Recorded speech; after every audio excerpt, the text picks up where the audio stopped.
This episode is brought to you by Peacock. The new Peacock original documentary, Matthew Perry, A Hollywood Tragedy, dives deep into the beloved actor's rise to fame and his tragic death.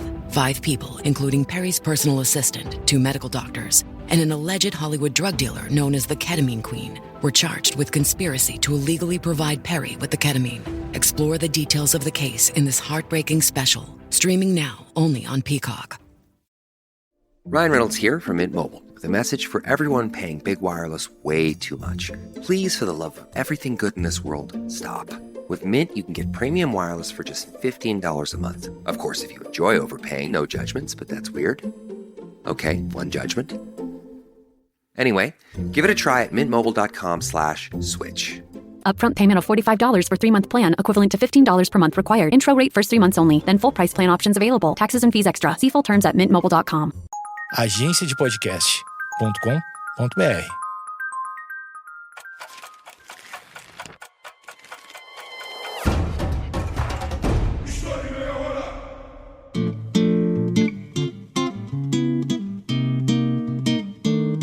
Qual foi a maior revolta popular da história brasileira? Como que as camadas mais baixas participam da política? Essas são apenas algumas perguntas que podemos nos fazer quando estudamos com mais atenção o que foi a cabanagem, um dos principais movimentos populares do Brasil e que aconteceu durante o chamado período regencial, um dos momentos mais conturbados da nossa história. O episódio de hoje está dentro de uma espécie de série onde eu explico com mais detalhes cada uma das revoltas que aconteceram no Brasil durante o período regencial, entre 1831 a 1840. O meu objetivo aqui hoje é fazer um panorama bem completo desse período e mostrar de que forma alguns debates podem ser feitos envolvendo esse fenômeno. Como sempre, eu quero lembrá-los que eu baseio meu conteúdo em fontes e em autores confiáveis, que você pode e deve consultar na descrição do episódio. A primeira coisa que precisamos fazer aqui hoje é conhecer melhor a região em que aconteceu a revolta que ficou conhecida como cabanagem. Esse levante popular contra o governo brasileiro se deu na província do Grão-Pará, parte da região onde hoje fica o estado do Pará. E eu digo parte porque o Grão-Pará compreendia um território bem maior no norte do Brasil, chegando a integrar os atuais estados do Amazonas, Pará, Amapá, Roraima, Maranhão e Piauí. Ou seja, estamos falando de um território muito extenso. Eu preciso fazer um histórico dessa região bem competente, porque, infelizmente, existem algumas regiões do nosso país que são deixadas de lado em comparação a outros territórios. E por isso acabamos sabendo pouco sobre a formação de algumas regiões e o seu impacto na história nacional. O nome Pará tem origem no termo Pará, que significa rio-mar na língua tupi-guarani, porque era assim que os indígenas se referiam ao braço direito do rio Amazonas, que aumentava o seu nível quando as águas se encontravam com o rio Tocantins. O rio crescia tanto que não dava para ver a outra margem, dando a impressão de que eles estavam olhando para o mar e não para um rio. Os portugueses chamaram o território recém-ocupado de Terra de Feliz Lusitânia. E em seguida, esse nome foi substituído pelo Grão-Pará, que significa Grande Rio-Mar. Anos mais tarde, ele se tornou apenas Pará. Por mais que tenham sido os portugueses que tenham colonizado o Brasil durante o século XVI, a ocupação europeia na região se desenvolveu mais com as invasões holandesas e inglesas, que estavam atrás de sementes de urucum, guaraná e pimenta. Em 1616, os portugueses fundaram o Forte do Presépio, ponto de partida da construção da cidade de Belém, que na época era conhecida como Santa Maria de Belém do Grão-Pará. A geografia daquela região era bastante complicada, com matas densas e um relevo que não era convidativo para exploração. Para que os grupos de europeus conseguissem se instalar na região, além de vencer os desafios impostos pela natureza, eles precisaram enfrentar a oposição guerreira dos indígenas locais. Em 1621, foi criado o Estado do Grão-Pará e Maranhão, com capital em São Luís, com uma jurisdição autônoma em relação à administração do restante do Brasil, que tinha como capital Salvador. O objetivo com a fundação desse governo era aproximar Portugal com essa parte da colônia. E molecada, esse é um ponto que eu preciso que fique muito bem entendido para vocês. O Grão-Pará vai ter relações muito próximas com Portugal, e ao longo do episódio vamos perceber quais serão as consequências disso. Além desse fator político, existia também uma motivação econômica, que era o incentivo para a coleta das chamadas drogas do sertão, além do cultivo da cana, algodão, café e cacau, fora a vinda de colonos portugueses para essa região. Em 1637, uma expedição comandada por Pedro Teixeira partiu de Belém até chegar a Quito, no Equador. Ao voltar, tomou posse, em nome de Portugal, de todas as terras na margem esquerda do rio Napo até o Oceano Atlântico, ou seja, quase toda a Amazônia. Nas décadas seguintes, os portugueses exploraram os principais afluentes do Amazonas, devido à procura das chamadas drogas do sertão, que basicamente eram a canela, a baunilha, o cravo, o urucu e o cacau. Sertanejos, religiosos e tropas de guerra contratadas para vencer a resistência dos indígenas ou escravizá-los, subiam e desciam rios, montando feitorias, explorando a floresta em um esforço que resultaria mais tarde em uma ocupação efetiva da região. Na segunda metade do século XVIII, em 1755, foi criada a Companhia Geral do Comércio do Grão-Pará e Maranhão, com a chegada de pessoas escravizadas vindas do continente africano, após existir uma proibição da escravização dos indígenas da região. A Companhia Geral recebeu não só privilégios, como o monopólio por 20 anos do tráfico de pessoas escravizadas e do transporte naval de todas as mercadorias do lugar. Com essa medida, Portugal estava evitando o contrabando e a sonegação de impostos para a coroa. Esses privilégios eram dados aos portugueses, e não demorou muito para que uma reação da elite local contra esses estrangeiros se instalasse no Grão-Pará e Maranhão. O problema é que, nesse período, quem administrava o Brasil era um homem chamado Marquês de Pombal, e ele não dava muito espaço para as reivindicações locais, privilegiando sempre os interesses dos portugueses. Essa estratégia administrativa surtiu efeito, e navios abarrotados de arroz, algodão, cacau, gengibre e madeira saíam do norte do Brasil em direção a Portugal. Esse protagonismo do Grão-Pará e Maranhão só não durou mais tempo por conta de uma mudança de governo em Portugal, que se iniciou após a morte de Dom José, o rei dos lusitanos. Sua sucessora, Dona Maria I, implementou uma série de reformas políticas que iam em oposição ao que Marquês de Pombal fez no Brasil, e a companhia que uniu Grão-Pará e Maranhão foi desfeita. Apesar de um breve enfraquecimento da economia do Grão-Pará, em 1807, a província era responsável por 19% do número total de exportações para Portugal. Dessa forma, a província do Grão-Pará entrou no século XIX como uma região que era relativamente rica, mas que tinha uma população empobrecida, formada por pessoas escravizadas da África e indígenas. E tinha também uma elite insatisfeita com a forma que a metrópole portuguesa estava administrando essa região. Esse era o cenário perfeito para existir uma revolta popular contra o governo. Ever met a foundation that does it all? Say hi to NARS Light Reflecting Foundation. Makeup meets skincare in a bottle. It evens skin tone, blurs imperfections, and has a natural radiant finish. Plus, it's formulated with skincare ingredients to help strengthen your skin's barrier. With a newly expanded shade range of over 40 radiant shades to choose from and buildable all-day wear. NARS Light Reflecting Foundation. Find your perfect match. Here at the Almond Joy Factory, where tropical vibes abound, we use soft, fresh-tasting coconut. The crunchiest almonds and delicious chocolate candy. Ah, but do you know what our most important ingredient is? Sometimes you feel like a nut. Sometimes you don't. Almond Joy's got nuts and something even way better than that. Yes, Almond Joy is made with almonds and joy.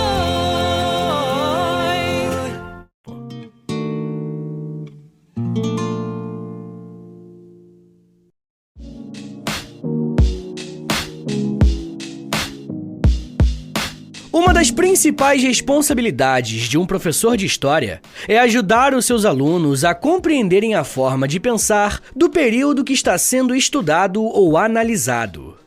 Se no momento em que você estiver ouvindo esse episódio, eu pedir para você pensar no território brasileiro, muito provavelmente você vai imaginar o mapa do Brasil com todos os seus estados da federação.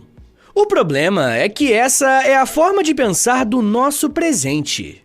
No século XIX, essa unidade nacional não estava plenamente formada, e o contato entre diferentes províncias e cidades no Brasil desse período era bem complicado.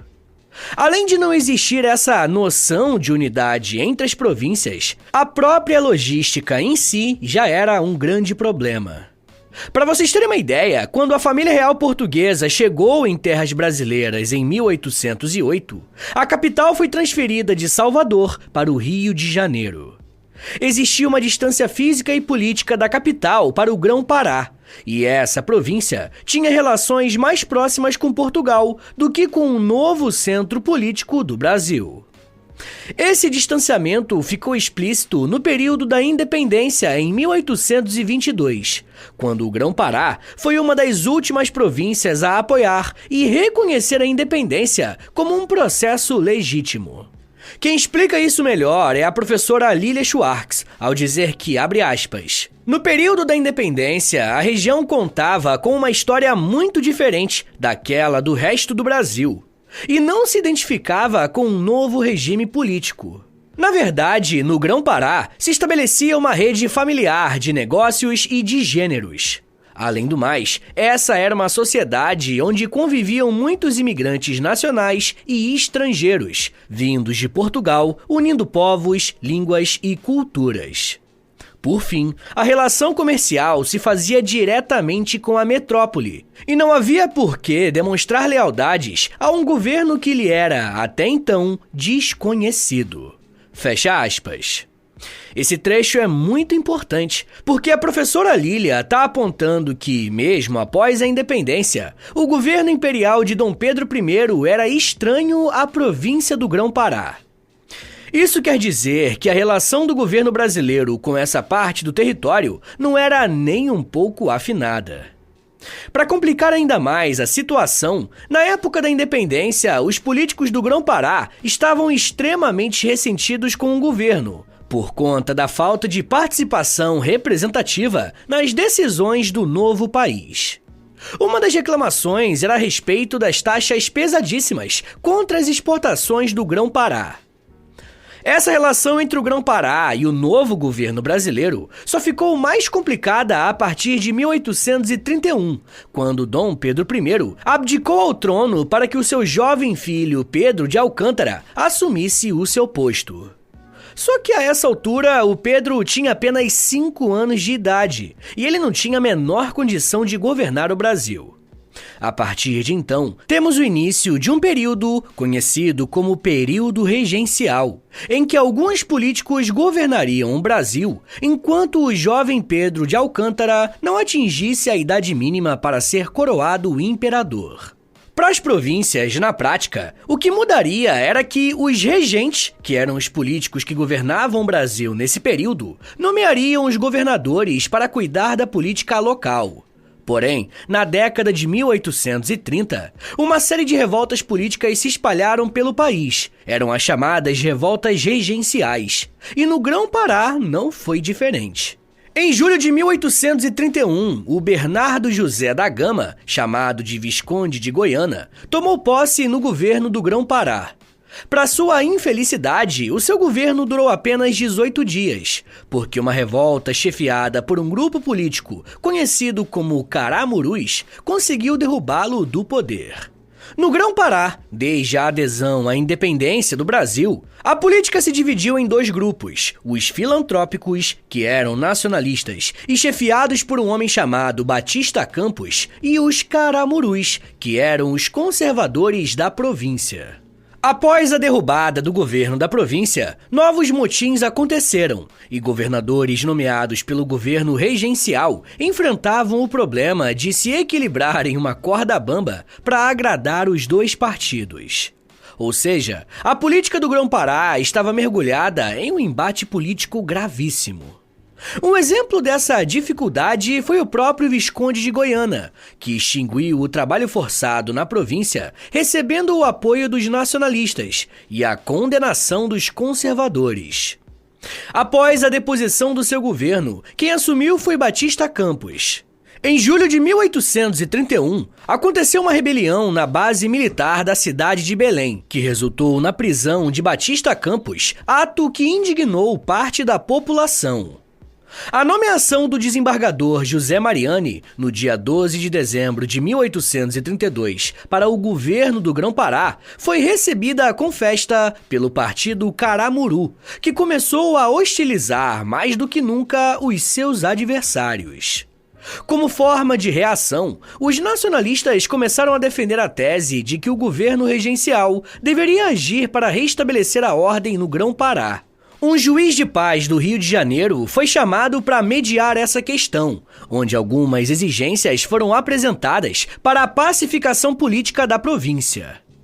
No dia 16 de abril de 1833, o juiz de paz mediou uma reunião onde levou um militar e político chamado Coronel Machado de Oliveira, que tinha grande prestígio do governo regencial e de parte da população do Grão-Pará, para que ele assumisse o controle da região com o objetivo de reduzir os conflitos entre os dois partidos políticos.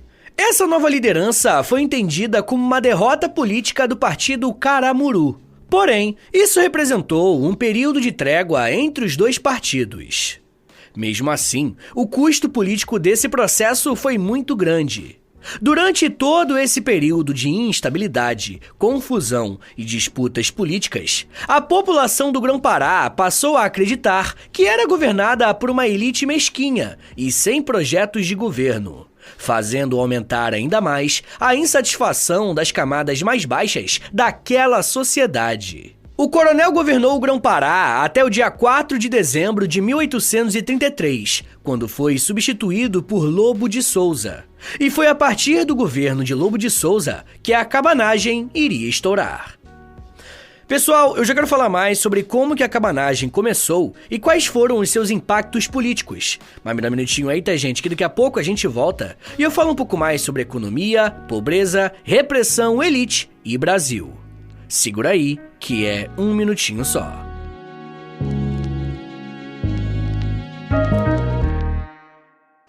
Fala pessoal, tô passando aqui rapidinho para avisar vocês que se você se torna um apoiador do podcast, você recebe acesso a mais de 140 episódios exclusivos que você pode ouvir no aplicativo do Apoia-se. E toda semana eu publico um novo episódio exclusivo lá para vocês. E dependendo do nível do apoio que você assinar, você também recebe acesso ao Clube do Livro do História em Meia Hora e ao Close Friends lá no Instagram, onde eu publico diariamente curiosidades históricas. Então é isso, assine o apoia.se/História em Meia Hora para você receber um monte de conteúdo exclusivo e ajudar o meu trabalho a continuar de pé.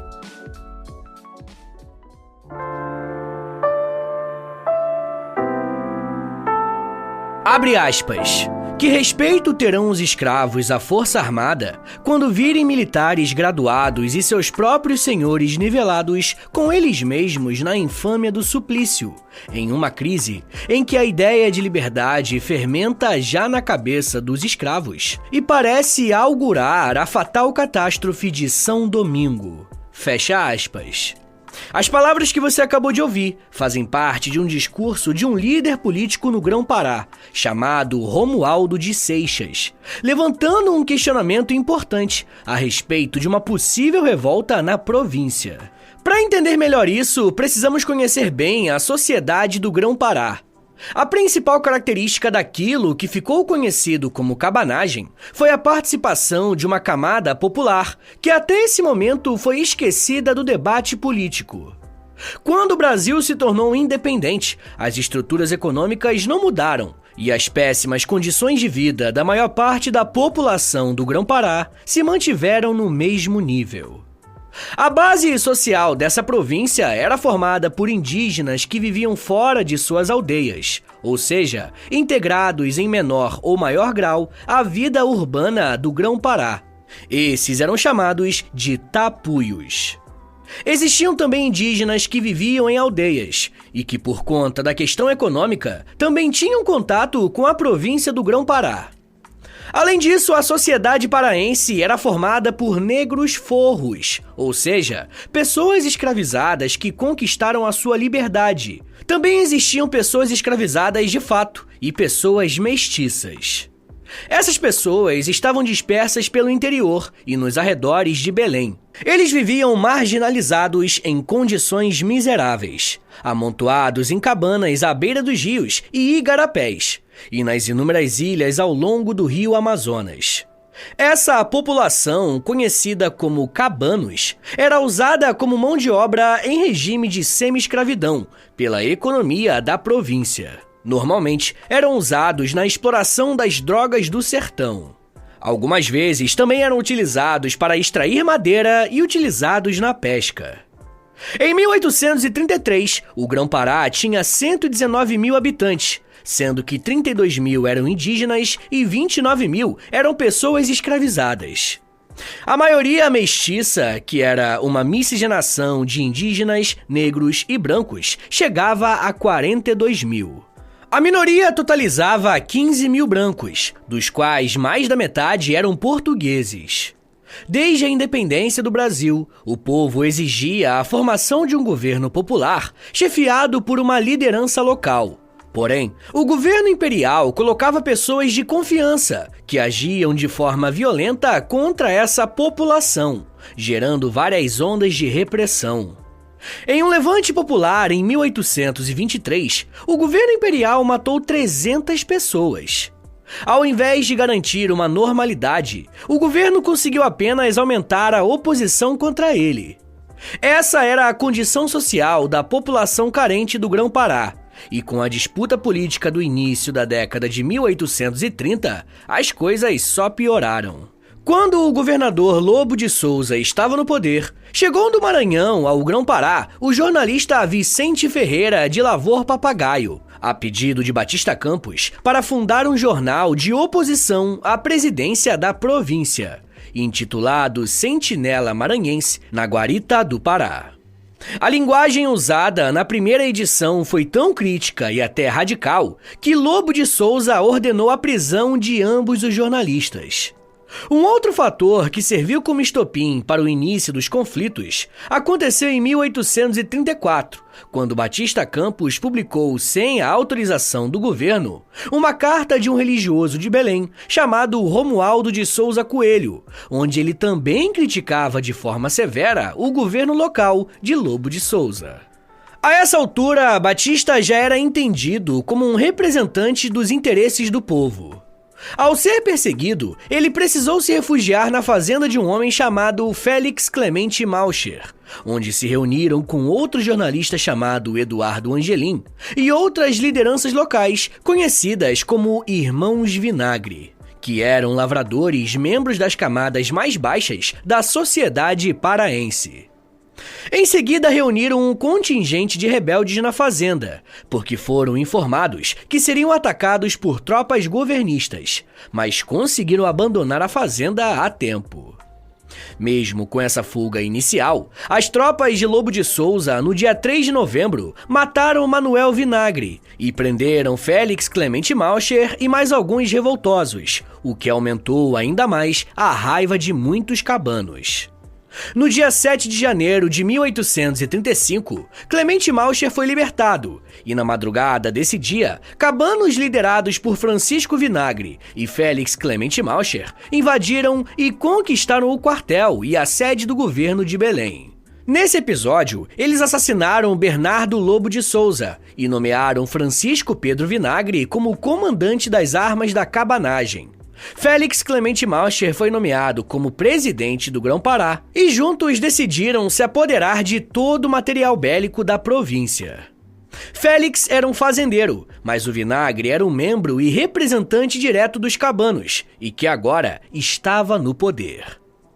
Porém, esse governo cabano não durou muito tempo, uma vez que o presidente Félix Clemente Malcher estava mais alinhado com os interesses da elite, já que ele mesmo era proprietário de terras.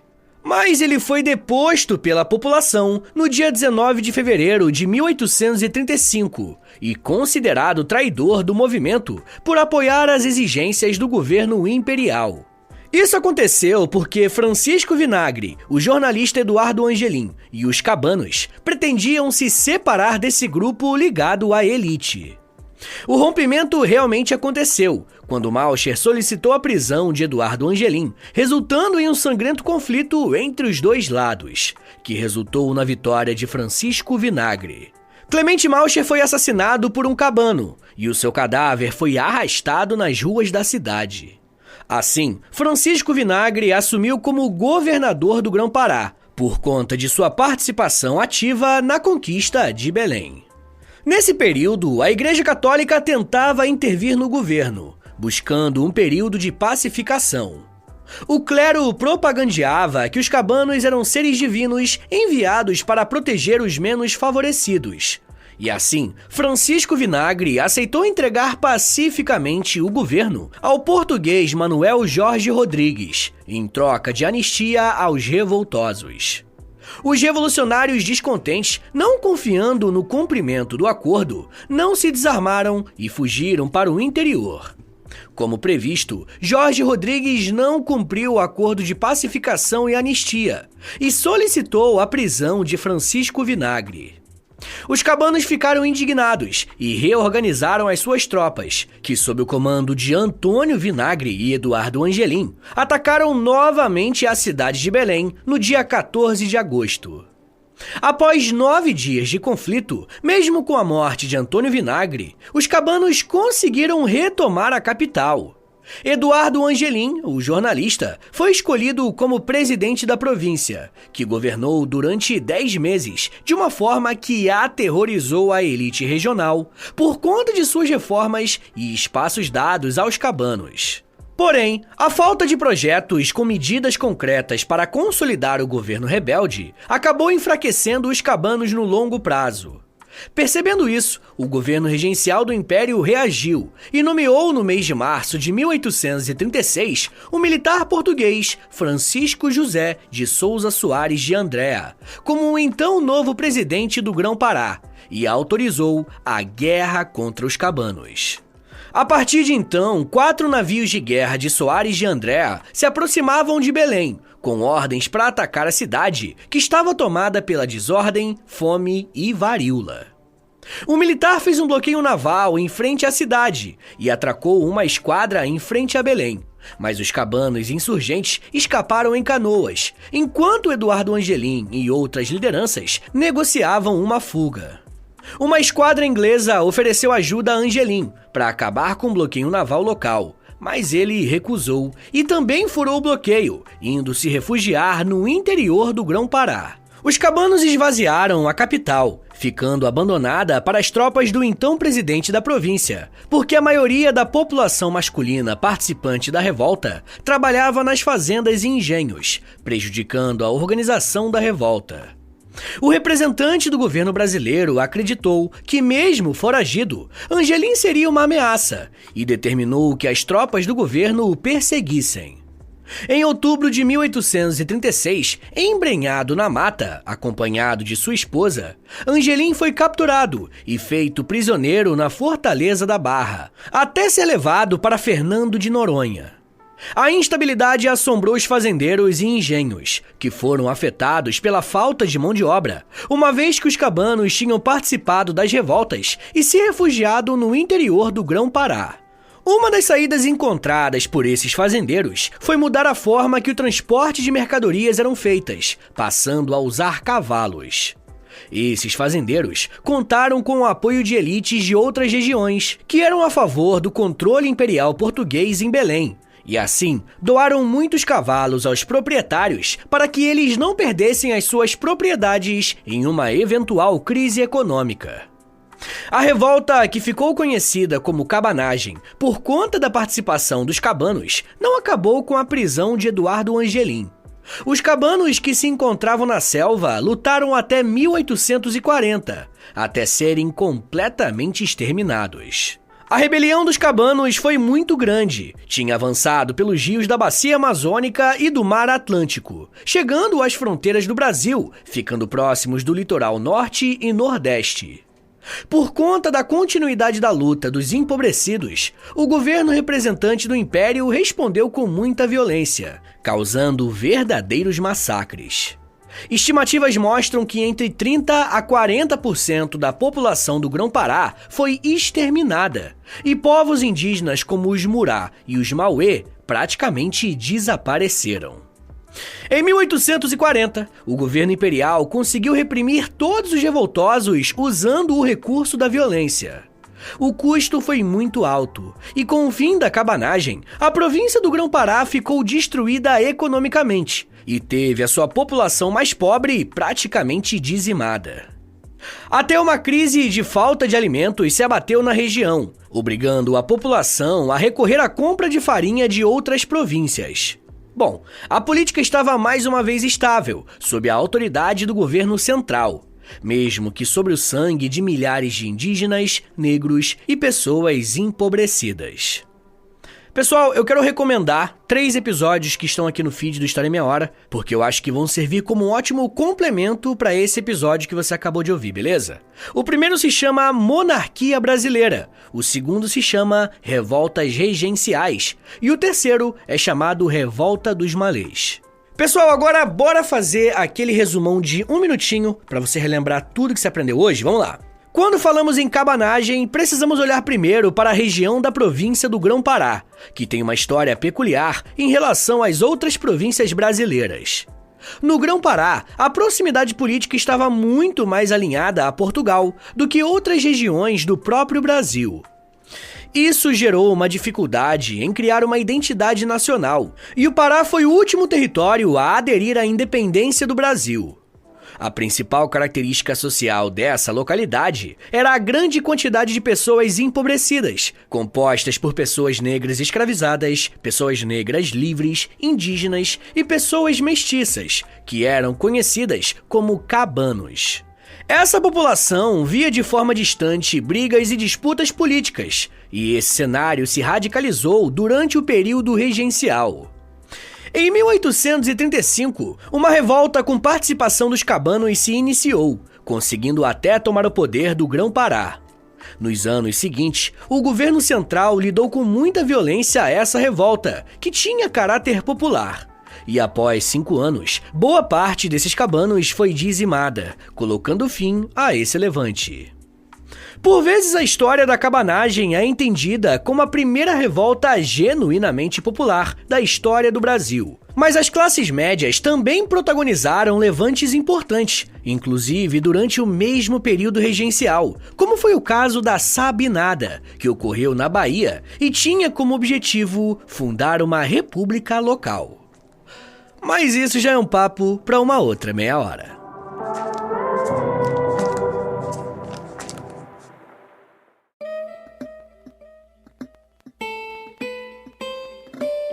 Senhores, muito obrigado por terem ouvido até aqui. Meu nome é Vitor Soares, eu sou professor de História e você acabou de ouvir o História em Meia Hora. Segue a gente aí na sua plataforma de áudio favorita para não perder nenhum episódio. Se você estiver ouvindo no Spotify ou na Apple Podcast, avalia o nosso podcast aí com 5 estrelinhas, tá bom? Quero lembrá-los também que a melhor forma de apoiar o podcast é assinando o nosso Apoia-se, tá bom? É apoia.se/História em Meia Hora. Uma outra forma de ajudar o podcast é através do nosso Pix. Anota aí que é o meu Pix e o meu contato também. É historiaemmeiahora@gmail.com. Mas se você não tiver condições de ajudar o podcast financeiramente, mas quer ajudar de outra forma, a melhor forma de longe é, primeiro, indicando o podcast para um amigo e, segundo, compartilhando nas redes sociais. Aí você aproveita e me marca no @História em Meia Hora, porque aí eu vou poder te agradecer pela ajuda. Se você tiver a fim de ouvir um podcast mais de humor, mas que também tenha temática histórica, ouça meu outro podcast, é o História pros Brother. Ouve lá depois que eu acho que você vai gostar. Eu também crio conteúdo pro TikTok, Instagram, Twitter, tudo no @Prof. Vitor Soares. É o meu perfil pessoal. Aproveita e segue ele também. Então é isso, gente. Muito obrigado, um beijo, até semana que vem e valeu!